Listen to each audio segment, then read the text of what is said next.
Bismillahi walhamdulillahi wassalatu wassalamu ala rasulillah wa ala alihi wa ashabihi ajma'in, amma ba'd. Assalamualaikum warahmatullahi wabarakatuh.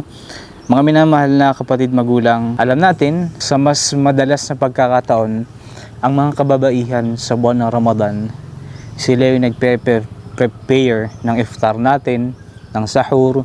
Sila yung madalas nasa loob ng kusina, sabihin na natin, at yung kumbaga stress at pagod sila kung ano nga ba yung mga ihahanda para sa mga nagfa-fasting. Okay? Sa loob ng bahay, ganyan yan. Sa mga masjid, mga sisters. Okay? Sa madalas sa pagkakataon. Kaya subhanallah, ilan sa mga payo natin para sa mga minamahal nating kapatid. Of course, ito ay para sa lahat naman. Pero nakita natin na subhanallah, kailangan din natin bigyan ng payo ang mga kapatid natin na sisters. Payo na kung saan at the same time, ito ay magiging motivation, pagpabalakas natin ng loob upang mas maging masipag pa tayo sa buwan ng Ramadan. Okay? Tandaan natin na bawat kilos hakbang na ginagawa mo sa loob ng buwan ng Ramadan, as long as ito ay paglilingkod mo para kay Allah subhanahu wa ta'ala, at ito ay tama ang intention mo kung bakit mo to ginagawa, ito ay isang uri ng ibada, pagsamba kay Allah subhanahu wa ta'ala. Kaya unang-una, of course, dapat natin itatama ang ating intention. Okay? Lagi natin i-check ang ating intention. Bakit nga ba natin ito ginagawa? Lagi nating gawing mabuti ang mga bagay na gagawin natin sa buwan ng Ramadan, at the same time ang intention din. Okay? Pangalawa,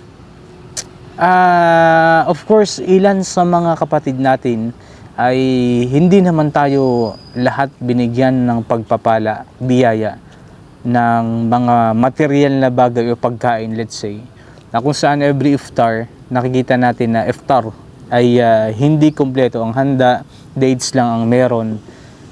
May mga tao kasi na ganito masyado silang nag-focus sa part na yun, at huwag tayo ditong masyadong malihis, mga minamahal na kapatid magulang.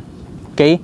Maging ang point na maging buo o may kasama kang mag-iftar, kasama ng pamilya mo, kasama ng kaibigan mo, regardless sa kahit ano pa man ang kakainin nyo, yun ay buo na, subhanallah. Malaking biyaya na ito, na pagtagumpayan nyo ang isang napakalaking pagsamba para kay Allah subhanahu wa ta'ala, at ang gantimpala nyo na makukuha dito ay gantimpala dito sa mundong ito, at ganun din sa kabilang buhay. Subhanallah. Kaya pangatlo, mga minamahal na kapatid magulang, huwag natin din kalimutan ang ating sarili sa gitna ng mga ginagawa natin. Paano natin yun na-explain? Okay? Habang inaalagaan natin ang lahat, habang nagsiservisyo tayo sa mga kapatid natin na Muslim, ay wag din natin kalimutan na may oras dapat tayo magbigay ng pagsamba o sambahin kasi Allah subhanahu wa ta'ala. Kasi madalas sa pagkakataon, luto lang ng luto, nakakalimutan na natin magsala, nakakalimutan na natin magtarawih. Bigyan natin yung time natin para makuha yung mga gantimpala sa mga pagsamba na sinasabi o inuutos sa atin ni Allah subhanahu wa ta'ala. Panglima, mga minamahal na kapatid magulang, at lastly, ito yung pinakahuli na sasabihin ko siguro. Ang bawat pagod, kilos na ginagawa natin sa buwan ng Ramadan, ito ay nakikita ni Allah subhanahu wa ta'ala. Ibig ko sabihin na nakikita ni Allah, hindi nasasayang bawat kilos mo. Rewarded ka sa bawat kilos na ginagawa mo. Paggising mo sa mga anak mo para mag-iftar, para mag-sahur, pagpe-prepare mo ng pagluluto para sa iftar, para sahur, ikaw ay rewarded sa bawat ginagawa mo dito, mga minamahal na kapatid. Kaya lalo nating pagsumikapan na paglingkuran ng ating mga kapwa. Okay?